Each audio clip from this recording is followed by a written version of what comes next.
ज्ञान में आने के बाद लौकिक वालों से न कुछ पूछना है और न उनकी मत पर चलना है।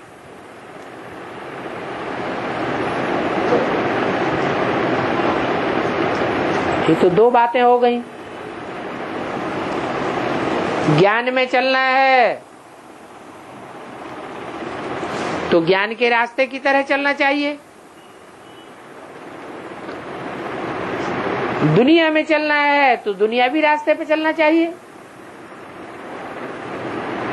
तोड़ निभाने वाली बात अलग है।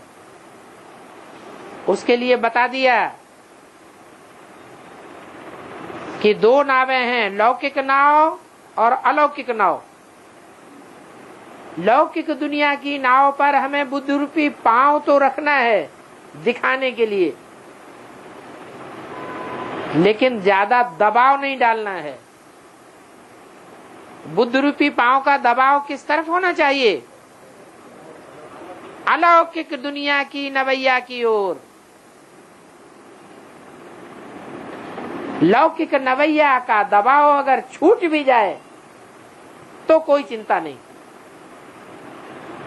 जब तक हो सकता है तब तक तोड़ निभाना अच्छा है, क्योंकि हमारा लक्ष्य है सभी आत्माओं को ज्ञान में खींचने का। और हमको वरदान भी मिला हुआ है, खास करके एडवांस वालों को, कि हमारा पूरा का पूरा परिवार ज्ञान में चलेगा।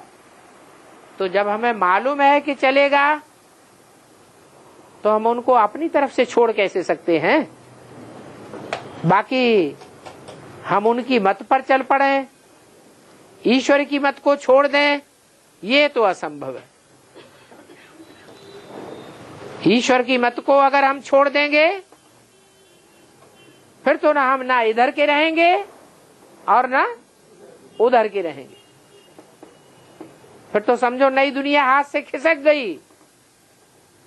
जैसे दुनिया को मरना है, खलास हो जाना है,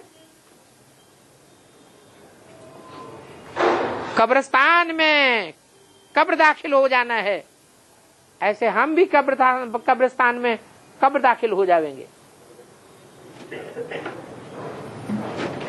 नई दुनिया के नजारे तब तक ही हैं जब तक हम श्रीमत को पकड़ते हैं।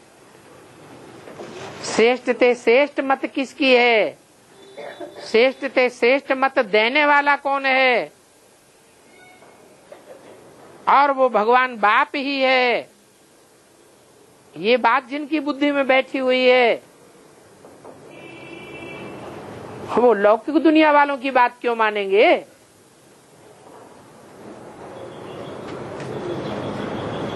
अच्छी तरह से सोच करके समझ करके तब बेसिक में गए।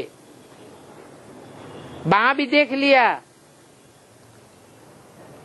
कि लौकिक दुनिया को छोड़ करके जो एक बार बेसिक ज्ञान में आ गया वो कभी भी वापस नहीं जाता है लौकिक दुनिया में।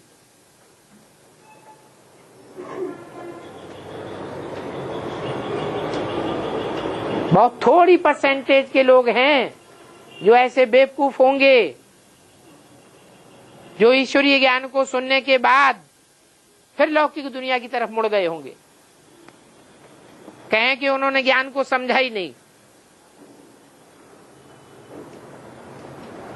और बेसिक में आने के बाद बेसिक को भी छोड़ करके जो एडवांस में आ गए, उन एडवांस में आने वालों को फिर बेसिक वालों ने अपनी तरफ कभी खींच नहीं पाया। तो जिसको ऊंची से ऊंची चीज मिल जाए फिर नीची तरफ उसकी नजर जाती ही नहीं।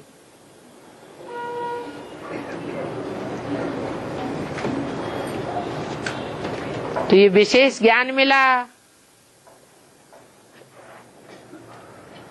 विशेष रूप में भगवान का पार्ट पहचानने के कारण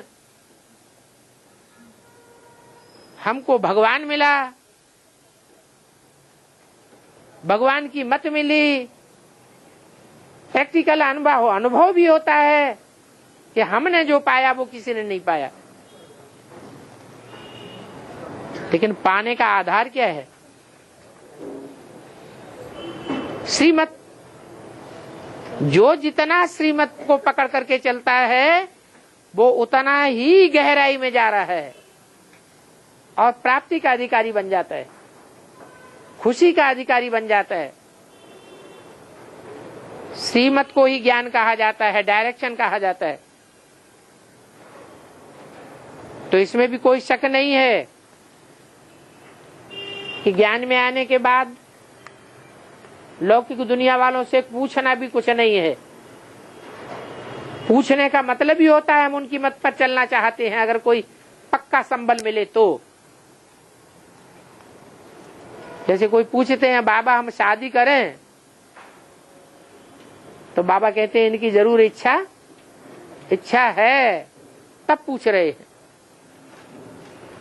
ऐसे ही ज्ञान में चलने वालों को लौकिक परिवार वालों से या संबंधियों से या संपर्कियों से कुछ भी पूछने की दरकार नहीं है। इतना मतवाला होकर के चलना चाहिए।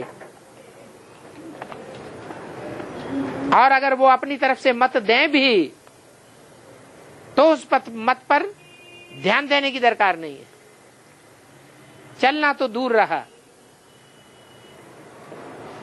इतने निश्चय बुद्धि होकर के अगर हम चलते रहे हैं तब ही प्राप्ति के अधिकारी बनेंगे।